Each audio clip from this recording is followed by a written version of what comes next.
Hi అండి, welcome back to rupees kitchen. ఈరోజు మన కిచెన్లో శనగపప్పుతో పాయసం అండి. దాని తయారీ విధానం చూద్దామా. ఒక కప్ శనగపప్పు 2 సార్లు బాగా కడిగేసి నానబెట్టేసుకోవాలండి 20 మినిట్స్ ముందు. ఇప్పుడు దీన్ని ఒక 3 విజిల్స్కి కుక్ చేసుకుందాం.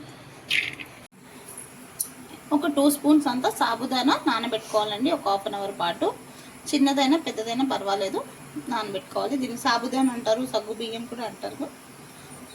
ఒక గిన్నెలో మనం ఇది వేసేసుకొని ఒక కప్ మిల్క్ వేసేసుకొని బాయిల్ చేసుకోవాలండి. పాలు వేసేసి ఇప్పుడు మనం గ్యాస్ మీద పెట్టుకొని ఉడికించుకుందాం. దీన్ని ఇలా పెట్టుకొని ఉడికించుకోవాలండి. ఇక్కడే ఉంటూ కలుపుతూ ఉండాలి. 5 విజిల్స్ అయిపోయిందండి. గ్యాస్ ఆఫ్ చేసేసుకోవాలి. పక్కన సాబుదానా పాలు బాయిల్ అవుతున్నాయి. ఇంకొక 2 మినిట్స్ బాయిల్ చేసేసుకొని గ్యాస్ ఆఫ్ చేసేసుకోవాలండి. ఇంకా 20%, ఇంకొక 20% మనం పప్పుతో ఉడికించుకుందామండి. ఇప్పుడు గ్యాస్ ఆఫ్ చేసేద్దాం.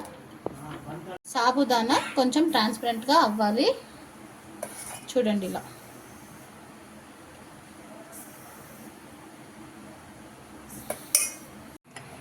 బెల్లం పాకం పెట్టుకుందామండి. 1 గ్లాస్ శనగపప్పుకి 1 గ్లాస్ బెల్లం అండి, ఈక్వల్గా ఉండాలండి. సో దీంట్లో 1 కప్ వాటర్ వేసేసుకొని బెల్లం పాకం పట్టుకుందాం. ఒక 5 విజిల్స్ తర్వాత పప్పుని ఇలా మూత తీసేసుకొని చూసుకోవాలి. చూడండి, ఎక్కువగా ఉడికించొద్దు పప్పుని. ఇలా ఇప్పుడు దీంట్లో మనం ఉడికించి పక్కన పెట్టుకున్న సాబుదానా పాలు ఇలానే వేసేయాలి. సాబుదానా శనగపప్పు చాలా అంటే చాలా బాగుంటుందండి. ఒక్కసారి మీరు ట్రై చేయండి. దీంట్లోనే ఒక 2-3 ఇలాచీలు వేసేయాలి. ఇది ఎక్కువగా నవరాత్రి టైంలో, లేదా ఫెస్టివల్ టైంలో, శ్రావణ మాసంలో చాలా ఇష్టమైన ప్రసాదం అమ్మవారికి. మామూలుగా మనం ఏదైనా ఒకేషనల్గా కూడా చేసుకోవచ్చు. ఎప్పుడు పాయసం కాకుండా ఇలా డిఫరెంట్గా కూడా చేయొచ్చు. చాలా అంటే చాలా బాగుంటుంది. ఇలాచీ ఇలానే వేసేసుకోవాలి, దంచి వేయొద్దు. లాస్ట్కి కొంచెం ఇలాచీ పౌడర్ వేయాలి. అందుకే నేను చెప్పాను చూడండి, సాబుదానా పప్పు ఒక్కటేసారి ఉడుకుతుంది కాబట్టి ఎక్కువగా సాబుదానా ఉడికించుకోవద్దు అని చెప్పేసి. ఒక 20% దీంట్లో ఉడికిపోతుంది.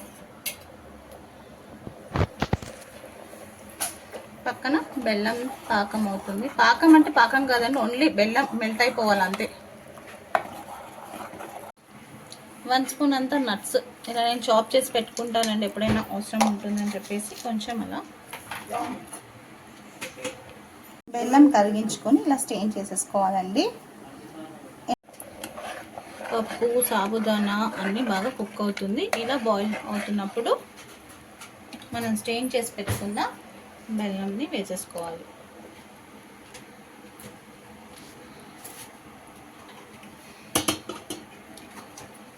పాలు బెల్లం వేసాక విరిగిపోతుంది అని ఏం టెన్షన్ పడకండి. ఏం కాదు, సిమ్లో పెట్టేసుకొని లో ఫ్లేమ్లో పెట్టేసుకొని వేసుకోండి. బెల్లం ఆయన కరిగిపోయినాక మనకి ఆ టెన్షనే ఉండదు.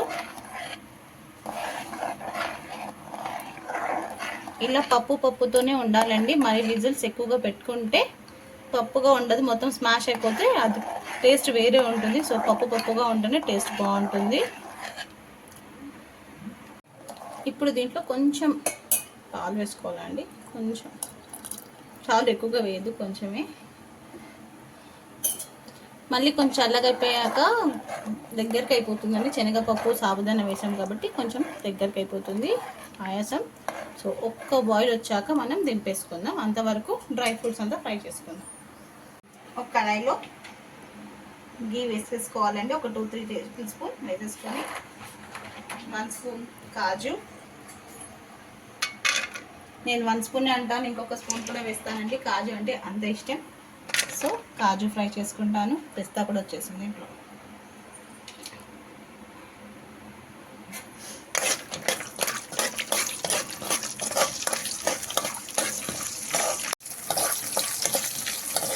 లైట్గా గోల్డెన్ బ్రౌన్ వచ్చే వరకు ఫ్రై చేసుకోవాలి. దీంట్లోనే కొంచెం చిన్న చిన్న ముక్కలుగా కట్ చేసి పెట్టుకున్న కొబ్బరి, పచ్చి కొబ్బరి మనం తింటూ ఉంటే అక్కడక్కడ తగులుతూ ఉంటే చాలా బాగా టేస్ట్ వస్తుందండి. సో పచ్చి కొబ్బరి, దీంట్లోనే ఒక 1 టేబుల్ స్పూన్ కిస్మిస్,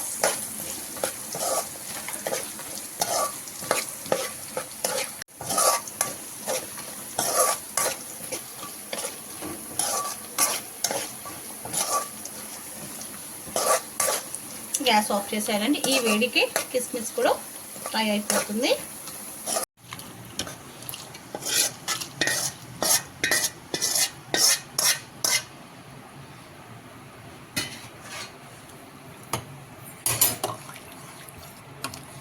కొంచెం చల్లగా అయినాక ఇది దగ్గరకు అవుతుందండి.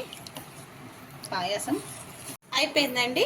ఏ రెసిపీ అయినా లవ్తో కేర్తో చేస్తే సింపుల్ రెసిపీ కూడా సూపర్ రెసిపీ అవుతుందండి. ఇంకెందుకండి లేట్. మీకు కూడా నచ్చినట్టయితే మీరు కూడా డెఫినెట్గా ఒక్కసారి ఈ రెసిపీ ట్రై చేయండి. శనగపప్పు సాబుదానా పాయసం చాలా అంటే చాలా బాగుంటుంది. నచ్చితే లైక్ చేయండి, షేర్ చేయండి. కొత్తగా ఏమైనా మన ఛానల్ని చూస్తే సబ్స్క్రైబ్ చేసుకోండి. మీ రూపీస్ కిచెన్.